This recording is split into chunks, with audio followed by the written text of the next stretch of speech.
Hi, this is Seth from CollectorMania. I'm here doing a deck tech on Lovisa Coldeyes for our Morph into Commander series that Steve and I did today. I was given Lovisa Coldeyes as my commander, so I'm going to go through just a few of the cards I'm running, or all the cards I'm running. Give a little spiel of why I run them, all that fun stuff. So first we have Lovisa Coldeyes, obviously. Really cool commander. She plays really nicely with Barbarian, Warriors, Berserkers. Giving all of them +2/+2 and haste is really powerful. And common theme you'll see in the deck, I'm sure you could guess, is lots of Warriors, Barbarians, Berserkers. So I'm just going to start going through these guys. Little cheap Warriors, Berserkers, nice to get out early, put a little threat on the board so when Lovisa comes out you can really deal a lot of damage to some players and whatnot. This guy I like here because if you have one of your guys being blocked and you don't want him to take the damage and whatnot, you can actually use him to deal with the blocker and save your other guys that you have. Solemn, obviously EDH staple, most decks should probably run him. This guy I'm kind of on the fence about. Gives guys haste and +1/+0, but Lovisa gives a lot of guys, or everything haste pretty much in this deck, so it's kind of redundant there. I like this guy a lot, kind of just make your board go a little wider. Getting an extra one of your Barbarians or Warriors or one of those guys is usually a good thing, especially with his cost. It's just when he attacks, you get a free dude, which pretty good. This guy, he is probably one of my favorites in the deck just from the flavor. If you look at the first line of text, cowards can't block warriors, that's a really fun ability since most of the stuff in here is warrior, and then he pays 1 red to make a creature a coward, which is actually pretty funny. Rabblemaster here, another warrior, give him haste, he swings for lots usually when he comes in, and a lot of these warriors and barbarians and stuff are actually goblins, so he pairs well with most of the deck actually. This guy's fun. He little inconsistent because he's based off of coin flips and whatnot, but good way to deal with little chump blockers, maybe problematic creatures with toughness 2 or less, all that fun stuff. With Lovisa out, if you fail the flip, he actually doesn't kill himself, so that's good. Ash Zealot, another one of those just quick early warriors to get out. Has a decent upside, and with the new Amonkhet stuff out, it might actually be a little more relevant with the split cards coming out and whatnot. This guy's cool. He's another kind of board wipe-ish creature. He makes all your creatures able to shoot down other creatures and whatnot, which is really good if you're just trying to deal with something like an Elesh Norn that might slow you down quite a bit. But if you have a few creatures out, play him and you can deal with stuff like that. Excuse me. Another cheap little Goblin Warrior, gets Menace after he hits. This guy I like, just since your whole deck is mono red, you're going to have a lot of the devotion to red for the chroma ability, so when he comes into play, he usually comes in with lots of extra power on him. This guy's a cute little Berserker. Actually doesn't have the creature type since he's so old, but he is errated to be a Berserker. When he's blocked, gets +3/+0, gains trample till the end of turn. He's really good for dealing with planeswalkers, other things like that, when you just need to get something through. Metallic Mimic, this was kind of just a last-minute throw-in. I needed some extra cards. I might take him out just since the deck is based on 3 different creature types, and it runs a pretty even split of those creature types, so it's kind of hard to choose which creature to name with Metallic Mimic. This guy's really cool. He's the haster, comes in, steals all equipment, attaches it to him. That's can be a really relevant ability, but could also be a dead draw depending on what you're playing against. But if you do get him going, it can be a lot of fun. He's got more cheap little warrior guys. Zozu the Punisher, he came in the dual deck itself, kept him in. He's a pretty fun card, really punishes those ramp decks and whatnot. Sting Scourger, I like him because it's a kind of unique ability for a red card, being able to bounce a creature an opponent controls. That can actually be really devastating on what you're playing against, especially if someone tries to cheat in something really early and you can get them back to their hand. More cheap little Berserker guys. Most of these guys have some sort of bloodthirst effect. If they deal damage, put 1/1 counters on them, or if you dealt damage this turn, they come in bigger. This guy's cool because he's a warrior. He gains haste with Lovisa, obviously, and when he comes in, you get to steal a creature with power at 2 or less. It doesn't seem that good, but there's a lot of creatures that you can snag that you would be surprised at the power they have at only 2 power. So this guy, he's kind of just a big attacker warrior, giving him haste. With Lovisa, he becomes a 7/4 for 4 mana. Definitely not a bad value there. This guy, like the Metallic Mimic, was kind of just one of those slot fillers. Don't think he really fits for the deck since I'm based on 3 different creature types, so he's probably going to be coming out soon. Torian Mauler is probably just one of my favorite EDH cards. He's usually, if I'm running red, he's usually in the deck just since he gets exponentially big, like really fast too, especially in multiplayer. Ogre Gear Grabber, kind of like the other guy that steals equipment. This guy, when he comes in, he only steals 1 equipment and attaches it to him till the end of turn. And then when you lose control of the equipment, unattach it. Seems pretty fair.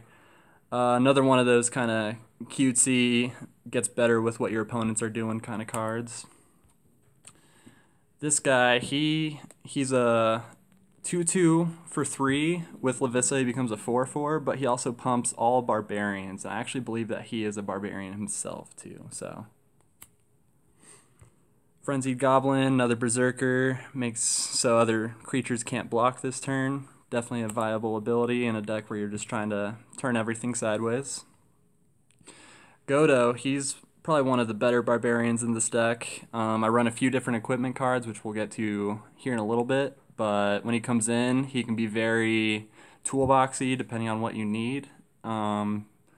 Basically, if you need lifelink, get something with lifelink. Pro red, pro white, get sword. All sorts of different uses for him. This guy, he's kind of another one of those creature removal spots in this deck. You can go with burn spells. I prefer the creatures with multiple uses though, just so if you need to, you could just hit someone really hard with them. And this guy, he can't activate his ability unless his power is 4 or greater, which conveniently Lovisa gives him +2/+2, putting his power at 4, so makes his ability pretty easy to use in this deck. This guy is actually really cool and flavorful. The only problem is he will kill your Lovisa if you use him, but tap him, deals 4 damage to each creature without flying in each player.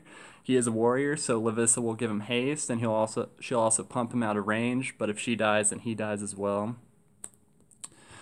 Ogre Battle Driver, just a little more aggression in the deck. Creature enters battlefield, give him an extra +2/+0 till the end of turn, which sometimes that extra damage will get there for you. Zealous Conscripts, pretty obvious what he's in here for. Don't have any infinite combos or anything though. Simian Spirit Guide, just to try to get the commander out a little quicker. Another one of those creatures that will be able to deal with any problematic creatures that you may have to deal with. Countryside Crusher, he can get pretty big pretty quick. Deck only runs 36 lands, so your odds aren't incredible of getting him huge, but there are some things you can do to help with that. In this deck, I don't really run too much synergy with him. He's kind of just in there since he's a warrior. Jessica, she's a barbarian, so she's going to be with Lovisa 5/3 first strike haste, and then you can tap her to deal 1 damage to target creature or player. Usually won't be that relevant, but if you end up getting chump blocked by something and need that extra 1 damage, can go a long way there. Battlecry guy kind of just pairs well with all your guys attacking, turning sideways. This guy's really cool because he's a warrior. Lovisa will pump him, give him haste. He has a double strike, which is really powerful. And then when he deals combat damage, put a 1/1 counter on him. So he's another one of those guys that can get really big really fast. Another one of the Battlecry guys, kind of just like the team pump. Got a Red Lord here, just pumping all your red creatures. Pretty relevant since Lovisa's only a 3/3. That extra 1 toughness can definitely go a long way. Takes her out of lightning bolt range, all that effect.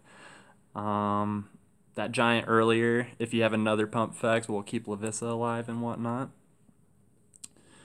This one's interesting. It's a way to make one of your creatures that are blocked, makes it unblocked, and then takes the creature out of combat, and then you actually assign that blocker to another attacking creature.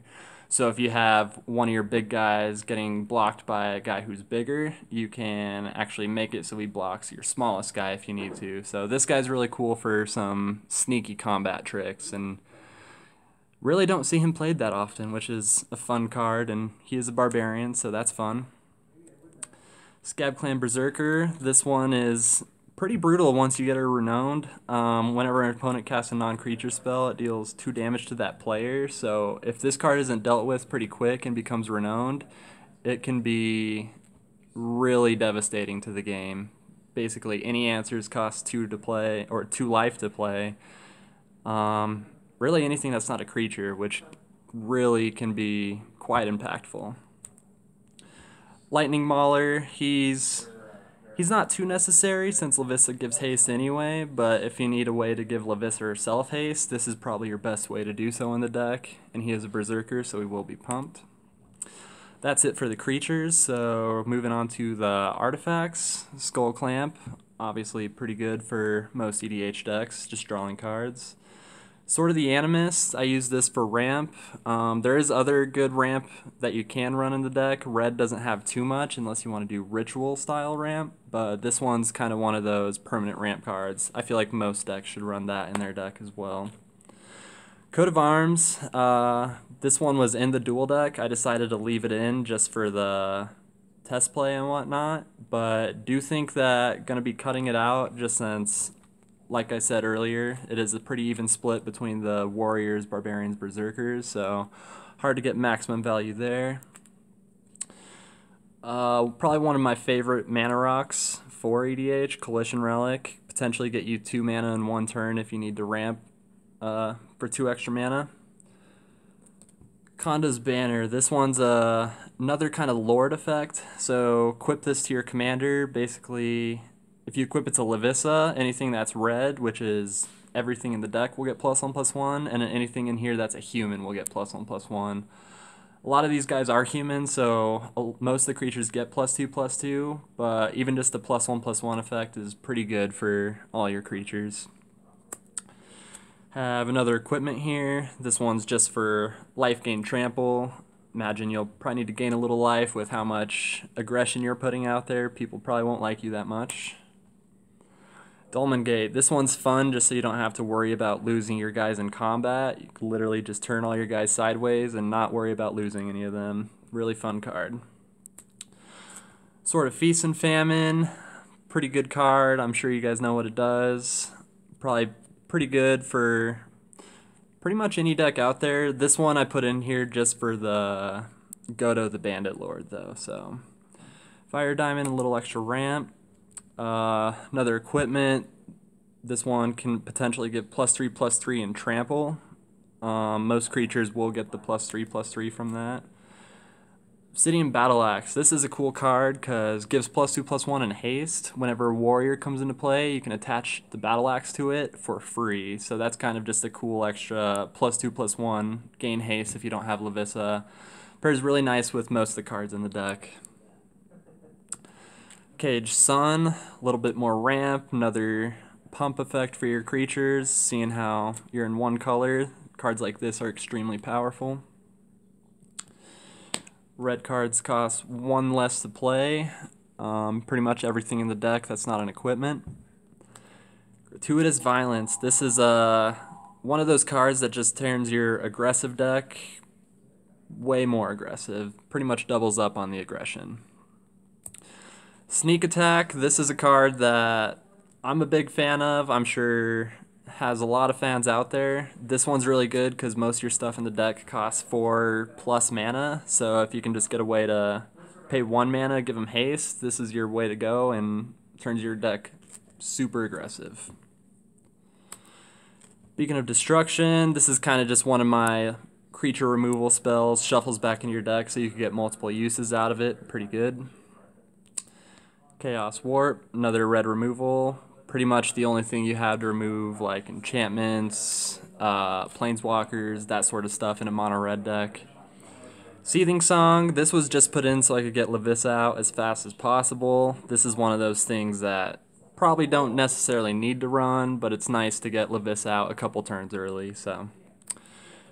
Rally the Horde. This can be either really good or very mediocre for you, depending on your luck, but this one puts in lots of red warriors, which Lovisa will pump, give haste, so even if you just hit the 3 and don't exile or do exile land, you get 3/3/3 warriors with haste for 6. Not a bad deal. Can definitely be better. And then we're gonna be here at lands. I'm only actually running 2 non-basics here. So Mutavault, which all creature types gets pumped by Lovisa. Pretty much just another creature if I need to either block, attack, kill a planeswalker or something. And then Ghitu Encampment here, which is also a warrior. This one doesn't say it's a warrior, but the newer ones are errated to say it's a warrior, so pretty good land for Lovisa. Also has first strike, so that can come in handy pretty well. And then the rest of this here is just mountains. So that is my build for Lovisa Coldeyes for the Morph into Commander. Thanks for tuning in. If you're watching the video, make sure to subscribe, comment, all that fun stuff, and we'll see you again soon.